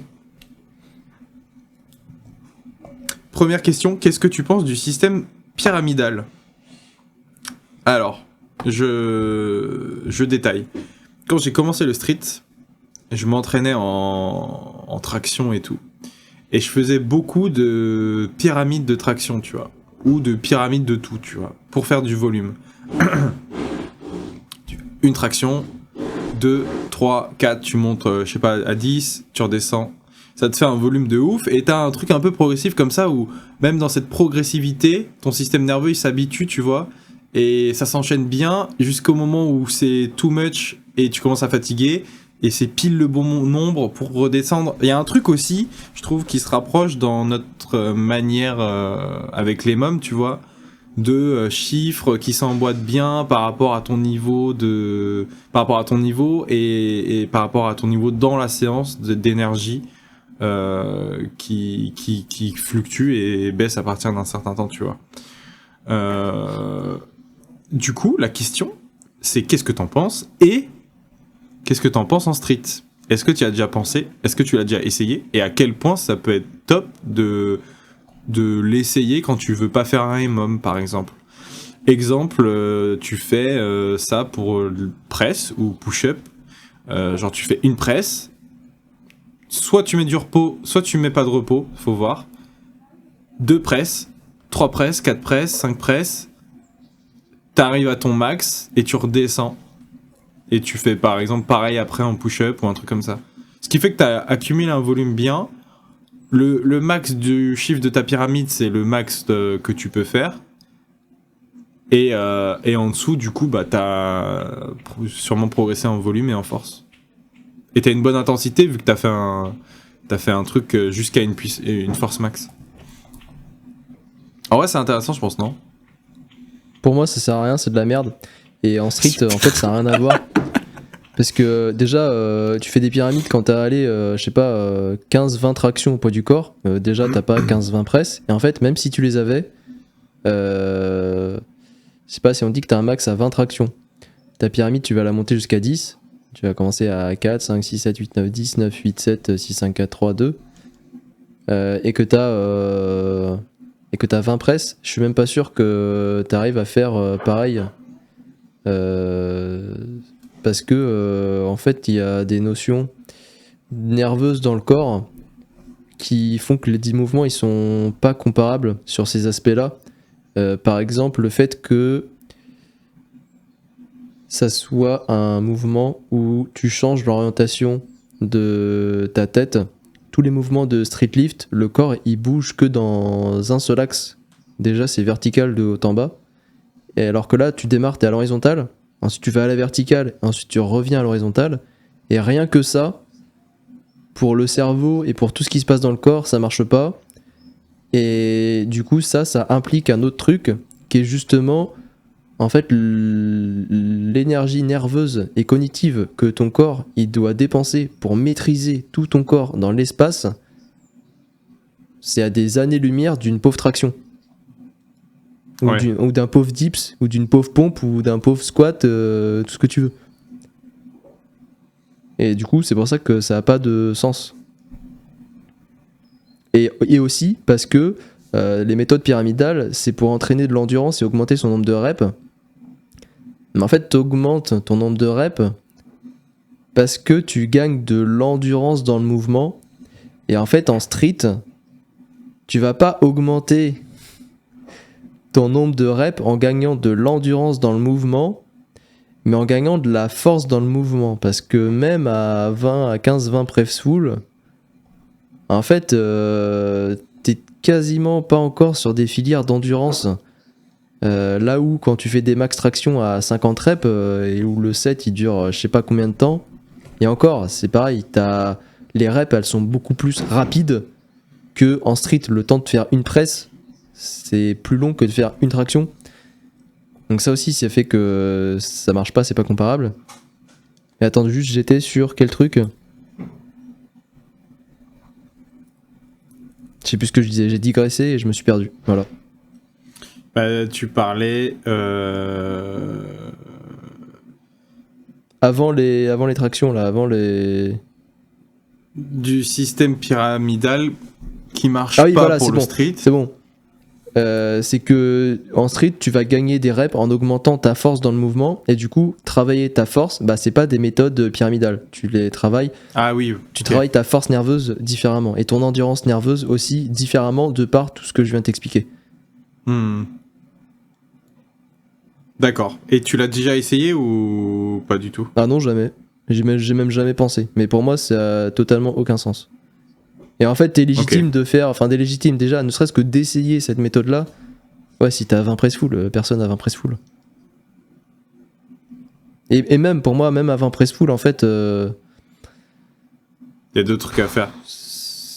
Ouais, peut-être, mais ça marche pas. Genre, ton corps, il est comme ça, tu le fais ça, tu le ralentis, tu le refais accélérer, tu le ralentis, tu reforces de fou, tac, t'as fait une rep.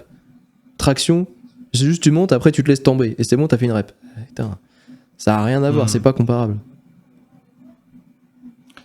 Ça lie à ma deuxième question, et le lester dans tout ça, quand l'appliquer, à quel moment tu peux commencer à le lester en fait?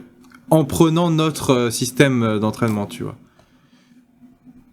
Et pour qui? Quand? Pourquoi? Bah, le lester en faisant notre système d'entraînement le plus tard possible, forcément. Mais après. Bah oui, mais ça, quand? c'est Ça veut pareil. rien dire ça, tu vois, parce que. Ah bah si, quand c'est quand t'as entre 6 et 10 press full, je vais être sympa. Non, c'est trop tôt. Enfin, pardon. Mais si je prends un exemple. On prend l'exemple du training all to press et max press. En termes de série, pour moi, faut déjà que ça monte à 10 séries par exo, tu sois au moins dans les 20 séries déjà, pour commencer à penser à rajouter du lest, et que dans tes séries, t'aies un volume efficient, tu vois, c'est-à-dire que dans tes séries de presse, tu sois autour des 6 presses au début, 5, 4, 3, 3, 3, 3, 3, 3, 3, et dans les max hold, que ça commence au moins dans les 10, tu vois. Sinon, avant, Bah, ça c'est ça, sert en à fait, rien. Et que t'es capable de faire ça fois le nombre de séries, tu vois. Mais à quel moment tu dis, putain, là, c'est là où il faut que je mette du lest, tu vois, genre... Bah ouais, c'est que t'as un bagage qui est nécessaire, c'est-à-dire que allez, quand t'arrives à faire 16-16, bah ouais, tu peux commencer à lester, parce qu'en fait quand t'as 16-16, ça veut dire que t'as 16 secondes de max haul plus press, après t'as 15 autres séries de haul plus press suivant les principes de ma méthodologie, et après quand tu fais tes 16 séries de press con, les 3-4 premières séries, bah tu peux commencer à lester, et tu vas faire, parce qu'en fait ta première série, tu vas faire 6 press full, donc au lieu de faire 6, tu te lestes, et puis tu fais 2 ou 3 presses. Voilà, tu vas faire 3-3, 2-2. Tu auras fait 4 séries de lestés. Après, tu enlèves ton lest. Tu as fait 4 séries. On a dit qu'on en faisait 16. Il t'en reste 12. Tu vas en faire 12 au poids du corps. Et petit à petit, c'est pareil. Ça fait un dégradé jusqu'à remplacer totalement tes séries en lesté. Et puis après, tu vas carrément mettre ton lesté sur tes all plus press, etc. Mais c'est ça aussi. C'est que faut pas se dire des fois tu vois là le faire plus, par exemple imaginons t'arrives à 20-20 all plus press et 20 séries de press max, ce qui était à peu près ton niveau. Ouais, ok, j'ai plus d'adaptation, et moi c'est comme ça que je l'ai vu, c'est que ça n'avait pas spécialement de sens de faire plus, de faire 22-22 24-24, t'arrives un peu à une limite en termes de principe qui est à nuancer suivant les individus, bien sûr, c'est toujours à adapter. Et donc, c'est là où ça devient intéressant de commencer à faire du lesté. Et après, même on de pourrait temps se demander, d'entraînement. ok, ouais, et ok, je suis à 20-20 avec lesté 4 kg, 6 kg à la taille, genre. Bah là, déjà, en fait, je pense qu'à ce niveau-là, t'as 25 press full. Donc, c'est te dire à quel point t'as de la marge, en fait. T'as de la marge en t'entraînant et 20-20 tu le fais en, je sais pas, tu le fais en 45 minutes, 50 minutes. Donc en fait c'est toujours pareil, c'est que t'as pas besoin de faire des millions d'heures d'entraînement de street quand t'as un truc qui est carré, qui est vachement optimisé et condensé comme moi je pouvais faire, avec beaucoup de volume en peu de temps. Et ben en fait en t'entraînant 1 heure par jour tous les jours, tu peux arriver à 25 press full max. Hmm. C'est ça C'est aussi drôle. qui est intéressant et qui est puissant dans la méthodologie que j'avais trouvée, c'est que le faire plus, après, c'était pas augmenter le temps d'entraînement, parce que t'étais un peu à ton max, genre 45 minutes, 1 heure de planche, c'est un peu le max humain, on va dire, enfin qui... Genre, t'as moyen de faire beaucoup de choses là-dedans. Après, toujours pareil, c'est adapté suivant les individus, il y en a qui réagissent plus ou moins bien, peut-être qu'il y en a qui réagissent même pas. Moi, peut-être que j'y réagissais bien ou excellemment bien, j'en sais rien. En tout cas, ça marchait sur moi. Ça marche aussi sur les gens que j'ai essayé et que j'ai vérifié. Mais c'est que t'avais pas besoin d'allouer plus de temps de ta journée, de tes 24 heures, à t'entraîner. Et ça, c'est stylé. Ouais.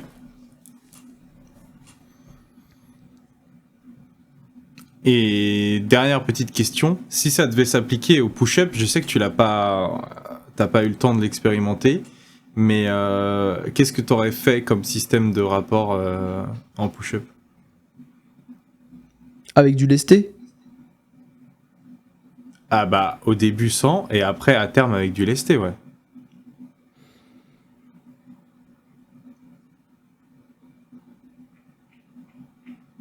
C'est dur, hein?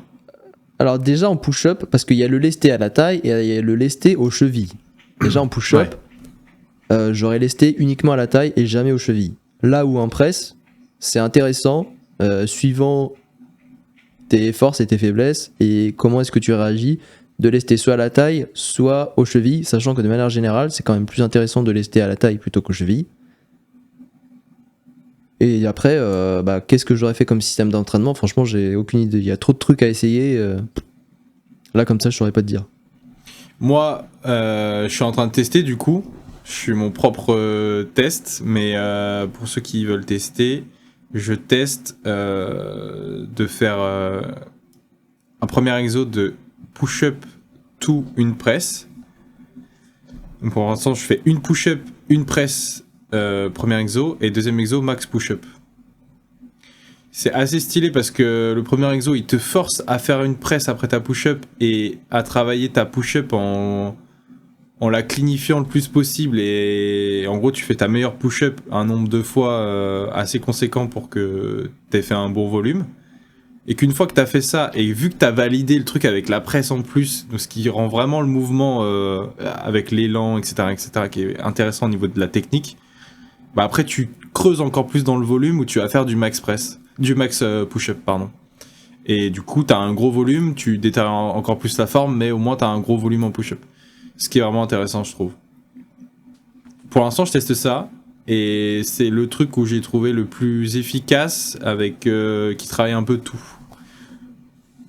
Parce que t'as un truc où t'as un vrai desktop et t'en as un autre où tu travailles vraiment ton volume. Et si je devais l'améliorer quand je serais encore plus fort en push-up, ce serait limite le premier exo c'est push-up dead stop en max, tout une presse. Et le deuxième ça reste du max push-up. Je pense que c'est intéressant. Voilà. Vous pouvez tester les gars et vous nous dites en commentaire ce que vous en pensez, surtout pour les mecs forts en push-up.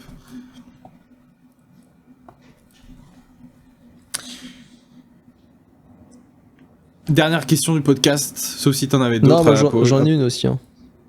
Ok, tu veux la poser maintenant ou pas? Allez, Vas-y. imagine, t'es une pratiquante nouvelle de street, donc femme, hein, je parle, en 2025. Et comment tu fais pour faire du street, progresser en street, et en même temps, pas juste devenir un tank du haut du corps, et donc tout en ayant du bas du corps, parce que en tant que femme, les femmes, vous faites ce que vous voulez, mais il y en a qui aiment bien travailler du bas du corps pour une femme, de la même manière que il y a des hommes qui aiment bien travailler les pecs et les bras pour les hommes. Et bah comment tu fais, toi, pour avoir du bas du corps et continuer de travailler ton bas du corps tout en faisant du street et progresser en street? Ouais, ok, bah c'est comme tout, hein, tu le fais, hein.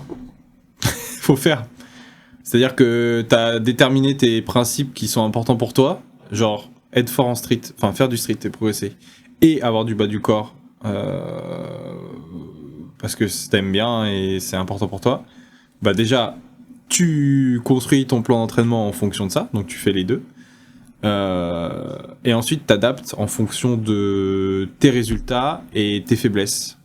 C'est-à-dire que si de base t'as un bas du corps hyper développé de base et que tu dois juste le maintenir, bah tu vas peut-être limiter, réduire tes entraînements bas du corps pour focus plus pour le street parce que du coup c'est un peu plus dur parce que t'as un poids du corps plus élevé et vice versa. Si t'en as pas du tout assez mais que t'es quand même très fort en street et que ça te manque, bah tu peux rajouter plus d'entraînement pour le bas du corps. Donc déjà tu gères ton plan un peu là-dessus. Bah ensuite, bah c'est sûr que c'est difficile, que ça va prendre du temps, mais c'est pas impossible. Et d'ailleurs, j'ai vu une compétition de street il y a pas longtemps et il y avait énormément de compétitrices femmes et j'étais choqué. Il y avait genre une vingtaine de participantes. J'avais jamais vu autant de meufs participer à une compète et c'était très Oui, mais c'est stylé. toujours pareil. Il y avait des hauts niveaux. C'est les filles, elles ont quoi comme perf? Donc elles ont quoi comme niveau relativement parlant alors au niveau féminin et comment elles sont du haut du corps et comment elles sont du bas du corps. Parce que si c'est des no-legs et des tanks du haut du corps, en fait, bah ça va pas. Tu vois, parce que il y a elle, de ça, mais il y avait des participantes, mec, avec des bas du corps chargés et des hauts du corps skinny, tu vois. Donc après, t'adaptes en fonction de tes objectifs. Imagine, tu fais du street, c'est hyper dur de base et on veut pas de jambes. Et toi, du coup, en tant que femme, bah tu veux des jambes, donc déjà c'est hyper dur. Et en plus, t'es une femme. Bah ouais. Et ce sport-là, il est putain de hardcore. Du coup, c'est quoi la solution? Moi, je l'ai la réponse. Tu fais tes choix, gros. Si tu veux les deux, t'acceptes d'être moins fort en street et d'avoir ton bas du corps. C'est tout. Soit le street c'est plus important et tu dis adieu à ton bas du corps, soit tu veux absolument les deux et t'es contente en ayant les deux et t'acceptes d'être un peu moins fort en street et d'avoir ton bas du corps. Et après, tu te la butes pour essayer de te progresser le plus possible. Et après, tu t'optimises. Quand tu vas faire du street, tu manges pas et t'es plus légère. Je sais pas, tu vois, tu fais des trucs comme ça. Je ferai tout pour optimiser tout le plus possible. Et je m'entraîne. Et puis voilà, qu'est-ce que tu veux faire de plus, de toute façon? Bah, c'est ça. Y a pas de miracle. C'est pas impossible. La réponse à cette question, c'est juste que ça va être très long. Ça va être très long parce que les femmes, et que ce soit dans le street ou les sports de force de manière générale, et c'est pour ça que moi j'ai beaucoup de respect pour les femmes qui font ce genre de sport, parce qu'elles jouent en mode hardcore. Je veux dire, nous on est des mecs, on a été designés pour ça avec testostérone et compagnie. Des femmes qui font ce genre de sport, elles jouent vraiment en mode hardcore et c'est très très dur. Et donc c'est pour ça que les moindres progrès qu'elles arrivent à avoir, moi je suis ébahi et j'encourage ça à fond. Et même, il y a même un monde où en fait, si on arrive à avoir un super calculateur qui arrive à prendre en compte la performance relative, mais de manière absolue, c'est-à-dire pour comparer qu'est-ce que les femmes sont capables de produire en termes de performance par rapport à des hommes qui sont des hommes, bah ça se trouve il y a un monde où les femmes sont plus fortes que nous. Peut-être, hein. Ouais, de ouf. Tu vois ce que je veux dire? Bah, franchement, j'ai vu des vidéos de meufs qui faisaient des full planches de ouf, hein. Moi, dans ma tête, en fait, je vois une femme pèse, hein. qui fait... Je vois... Mec, il y a des meufs, elles me défoncent, gros. Non, mais vraiment, je vois une femme qui me fait une full. En fait, dans ma tête, je me dis, ok, donc une presse full, ça équivaut à 15 presses full. J'ai même pas straddle, mais je suis littéralement une merde, en fait. Vraiment, elle me moque, tu vois. C'est vraiment comme ça que je réfléchis, et que je réfléchis aussi comme ça en streetlift et en power. Genre, je suis en mode, putain, mais je suis claqué de fou, quoi. De ouf, ça peut être une bonne manière de se motiver. Après, il y a un autre tips aussi. C'est-à-dire que là, quand on parle, on parle des mouvements de force pure, donc effectivement, ce qui est le plus dur, tu vois. Mais il y a aussi plein d'alternatives de mouvements qui sont aussi trop stylés et qui dépendent moins de la force brute et que tu peux acquérir un peu plus rapidement, ce qui peut déjà te motiver et genre juste le hand balancing, par exemple, tu vois. T'as un pavillon de trucs à faire en hand balancing de fou furieux, que ça soit entre les one arm, les trucs où tu casses les jambes, tu vas sur les côtés, tout ça, qui demande beaucoup moins de force, et beaucoup plus de souplesse, qui peut être à votre avantage aussi, comparé à nous qui sommes des rocks, des rocks tout nuls. Enfin bref, et tu peux trouver aussi du kiff là-dedans et devenir trop forte en hand balancing, ce qui fait que t'es moins frustré du manque de force actuel sur la force pure, et plus patiente, et du coup ça vient avec le temps, etc. Tu vois.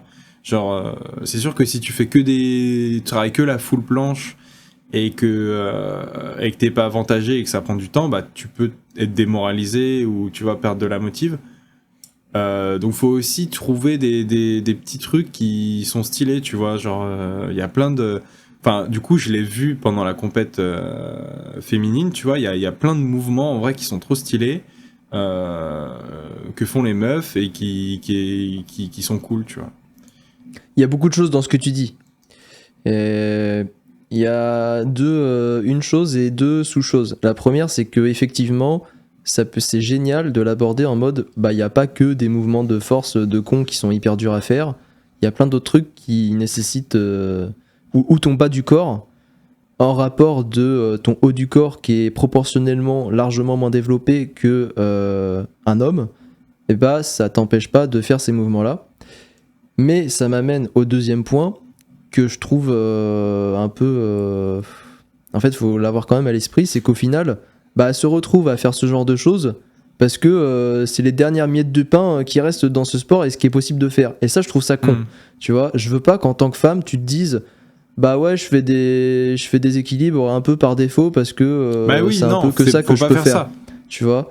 Mais en fait, il faut vraiment que tu gardes à l'esprit que effectivement, ça sera beaucoup plus accessible pour toi de faire ce genre de choses-là. Mais si t'es en mode, je veux faire des drapeaux, je veux faire des plans, je veux faire des fronts, fais ça. Juste aie à l'esprit que toi, tu joues en mode hardcore par rapport au mec. Donc déjà, va pas te comparer au mec. Et ensuite, si tu mets 5 ans à avoir 5 secondes de straddle, c'est génial, c'est exceptionnel. Ouais. Tu vois ? Non, mais bien sûr, juste pas qu'on fasse ça par défaut et par dépit, tu vois, et que tu sois dans un monde de déni. Et en fait, parce que du coup, ça fait que tu vas pratiquer ce sport-là, bah pas pour toi, parce qu'au final, au fond de toi, ce que tu voulais, c'était peut-être pas vraiment ça, c'était peut-être pas vraiment faire des équilles avec les jambes que tu fais partir dans tous les sens, tu vois. Je veux pas qu'on soit dans le déni. Je veux pas qu'elle soit dans le déni et qu'elle se mente à elle-même, tu vois. C'est la pire des trucs à faire, des choses à faire quand tu pratiques une activité, un sport ou quoi que ce soit dans la vie, tu vois. Ouais, il faut toujours faire ce que tu as vraiment envie de faire, tu vois. Et effectivement, si le handstand ça t'intéresse pas, fais que de la full force, tu vois. Mais voilà, en tout cas, il y a beaucoup de choses possibles et voilà, c'est ça. Ouais. Et tu fais ce que tu veux dedans et tu t'amuses. C'est important. Ouais. C'est le plus important. En vrai. C'est juste là, tu vois, tu joues à Minecraft, t'es en mode hardcore et il y a des Enderman tous les 5 mètres. Et nous, on est en mode EZ, on peut respawn autant de fois qu'on veut et c'est trop facile d'avoir des ressources. Mais c'est juste qu'au final, bah, tu vas mettre plus de temps, quoi.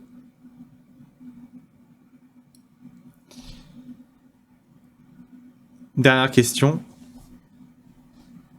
Quand est-ce qu'on applique un deload en street? Est-ce que tu as déjà appliqué ça? Non. Est-ce qu'on est d'accord pour dire que voilà, que ça n'a pas d'intérêt à moins que t'es un mec qui s'est entraîné comme un fou furieux en suivant ton plan comme un malade pendant des mois et t'as fait tout bien et que à un certain moment donné tu veux faire une actualisation de niveau et que ça en est nécessaire, tu vois. Ouais, mais en fait c'est des actualisations de niveau. C'est trop facile de se dire toutes les 2 semaines, actualisation de niveau, ça va être juste, je prends 2 jours de repos en fait. Oui. Allez, 3 jours, c'était vraiment au non, bout du une rouleau. semaine, genre vraiment une semaine. Tu te dis, putain, je fais un repos profond de mon corps, je le repose de ouf, je reviens, j'ai tout remis à zéro, j'ai fait un jeûne, tu vois, genre vraiment un reboot. Ouais, t'as tout cassé là. T'as tout perdu. Là, t'es désentraîné au possible, tu vas rien comprendre. Ok. Alors, en fait, ça, moi, par contre, ça... je suis tellement de la team et de l'école, beaucoup de volume, à intensité très bien réglée et millimétrée et pas trop haute. Du coup, ça fait que, en fait, quand tu dois actualiser ton niveau, ou ton prime, entre guillemets, t'es qu'à 3 jours tout le temps de ton prime. C'est-à-dire que tu fais un jour un peu light, repos, et c'est bon, tac. Et du coup, ce genre d'actualisation-là, tu les fais entre tous les 1, 2, 3 mois. Mais une actualisation comme ça, ce qui va dépendre de la solidité de ton actualisation de niveau et qui va être la pérennité de ton nouveau niveau que tu vas débloquer, ça va être est-ce que tu as été assez consistant, régulier, un métronome sur tous tes entraînements du mois, des 2 mois, des 3 derniers mois qui sont passés. Parce qu'en fait, si tu as l'habitude de faire une actualisation tous les 3 mois, qui est le rythme qui te convient, qu'en fait, au bout de 2 mois et demi, t'étais nickel, hein, t'as une semaine où t'as eu 2-3 entraînements bizarres, t'as mal géré ton énergie, ton intensité, et que 2 semaines après, t'arrives à 3 mois, tu te fais ton actualisation, elle va pas marcher. En tout cas, elle va pas être pérenne. Juste parce qu'au bout de 2 mois et demi, t'as tout niqué. Donc c'est pour te dire à quel point il faut vraiment être régulier et consistant sur ses entraînements et être tout le temps dans ce jus de je suis techniquement parfait tout le temps H24, zéro désentraînement, j'ai une fatigue qui est bonne mais qui est permanente, j'évolue entre 65, 70 et 85-90% d'énergie à mes entraînements. Et donc effectivement au bout d'un moment je fais une actualisation, 2 jours de récup, je suis à 100%, 98% d'énergie et là je débloque vraiment un nouveau niveau. Et en fait en 3 jours on a vraiment fait cette courbe de surcompensation pour accéder à un nouveau palier, à un niveau supérieur de niveau justement. Et ça rejoint un peu ce dont on parlait hors podcast, de la suroptimisation dans un temps réduit. C'est-à-dire que là, on parle de 1 ou 2 jours pour d'un coup remonter à ses 100%, voire monter un peu plus. Mais que, en fait, faire encore plus, essayer d'optimiser encore plus, des fois, c'est contre-indicatif. Et ça va tellement être plus que ta norme, que ça va peut-être plus t'amener de déséquilibre et que tu vas être déçu en fait de ta perte, tu vois ce que je veux dire? C'est-à-dire que tu t'es tellement optimisé, t'as mis plus, comme tu dis, soit trop de jours de repos, soit vraiment t'as trop optimisé ton poids, tes trucs et tout, que par rapport à ta norme, t'es tellement haut que tu vas faire de la merde en fait, parce que c'est trop, tu vois, t'as trop voulu, t'as été trop gourmand, trop... il y a eu trop d'ego, tu vois, et en fait tu vas faire de la merde, t'auras tout niqué comme tu dis, tu vois. C'est ça, c'est que il y a ce truc là, tu vois. Ton corps il a l'habitude de s'entraîner avec des certaines zones de mobilité, une certaine force à sa disposition, une certaine fatigue qu'il a, des certaines heures, un certain poids. Et donc en fait, si tu t'optimises et que tous ces paramètres-là, toutes ces variables, ils sont à des années-lumière de ce que tu as l'habitude de t'entraîner, en fait, le jour J, tu vas tout foirer. Tu vas tout foirer parce qu'au final, ton corps, il aura plus aucun repère. Voilà, donc essayez pas forcément de faire trop, et essayez déjà de faire petit à petit et des petits paliers, analyser, voir comment ça se passe, et du coup essayez de mieux gérer vos niveaux d'énergie de manière globale, pour que quand tu fais des petits trucs comme ça, bah, c'est limité et contrôlé, et tu gères cette évolution, tu vois.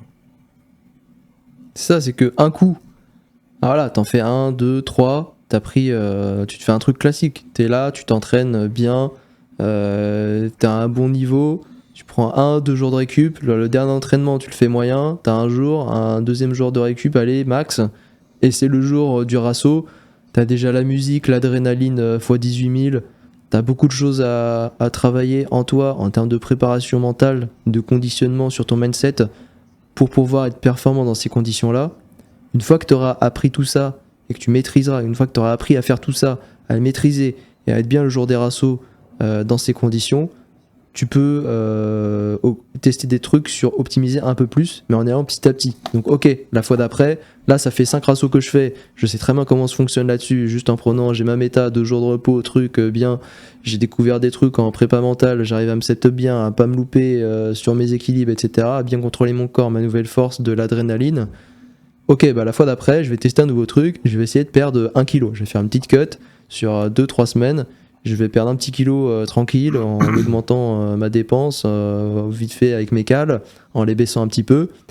donc tu vas être plus léger, tu auras une nouvelle optimisation, et là pareil, tu vas remettre 1, 2, 3, 4 assauts avant de maîtriser cette nouvelle petite optimisation. Et en fait, event après event, tu vas pouvoir rajouter petit à petit des optimisations comme ça pour être de plus en plus fort, sachant que théoriquement, plus le temps passe, plus tu progresses, donc au final, t'as pas trop à te matrixer la tête non plus à essayer de t'optimiser le plus possible. C'est toujours pareil, plus tu vas essayer d'optimiser, plus tu vas prendre du risque que justement, comme je le disais tout à l'heure, bah, t'aies des paramètres et des variables qui soient complètement différentes de ce que tu as l'habitude de faire, et donc forcément le risque que ça fail, que t'arrives à rien, voire même qu'il t'arrive un peu des bricoles en mode je fais un malaise, je me sens bizarre ou je décompense, bah voilà, il est très élevé ce risque-là, il augmente d'autant plus. Parce que aussi c'est le meilleur moment où tout le monde va se dire vas-y je vais faire des trucs de ouf que j'ai jamais fait de ma vie ou durant mes entraînements. Et du coup c'est là où tu te blesses. Et voilà. Bah oui gros parce que... Et tout le monde se blesse au assaut, arrachement de biceps et voilà. Bah oui. Au training, j'ai 2 push-ups. Au ratio, je vais en faire 10 et je vais press et je vais... et du coup, je vais perdre 5 kilos et je vais prendre 2 Red Bull et gros, en fait, au pire, tu vas faire 5 push-ups et elles seront horribles et... Enfin, non, mais voilà, je vous le souhaite pas, mais en gros, c'est juste pour vous dire, les gars, c'est un peu la même mentalité qu'en compète. C'est genre... c'est quoi déjà ? Essaye de faire comme à l'entraînement. Ouais. Juste au ratio. Et déjà, tu vas voir que normalement, ça n'aura rien à voir. Ouais. Donc, si en plus tu vas rajouter tes petits trucs, c'est effet boule de neige, tu vois. Donc, au pire, tu te dis, vas-y, je rajoute une push-up ou une press ou un hold. Et déjà, commence par là pendant le ratio. Et ensuite, tu vois comment tu te sens et tu y vas un peu plus. Donc, c'est bien d'avoir la mentalité d'Havaï et d'être, tu vois, d'avoir des objectifs et tout. Mais faut pas non plus essayer de trop en faire ou de se surévaluer, tu vois. Faut toujours rester en cohérence avec soi-même, tu vois. Parce que c'est facile de vouloir vite, plus ou trop, tu vois.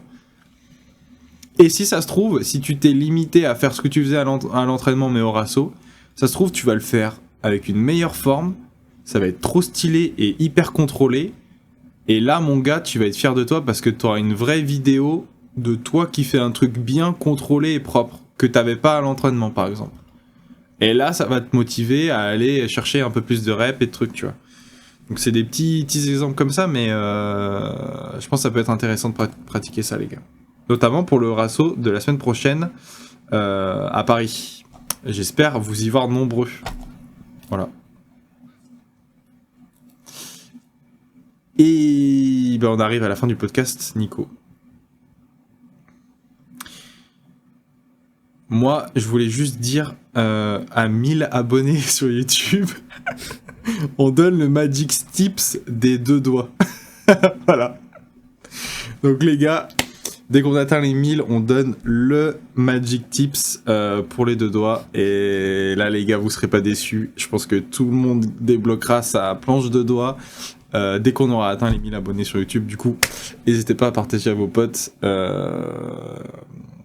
et rejoignez le Discord, je vous le rappelle, lien en description, et posez vos questions pour le prochain épisode Q&A et n'hésitez pas à parler de plein de trucs et à proposer des choses, même pour le podcast. Voilà, on est ouvert à toute proposition, on les lira et on vous répondra avec plaisir. Voilà. Nico, un petit mot de au revoir. Ouais, bah au revoir. Hein.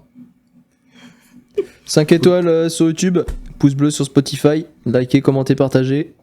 Et à la semaine prochaine.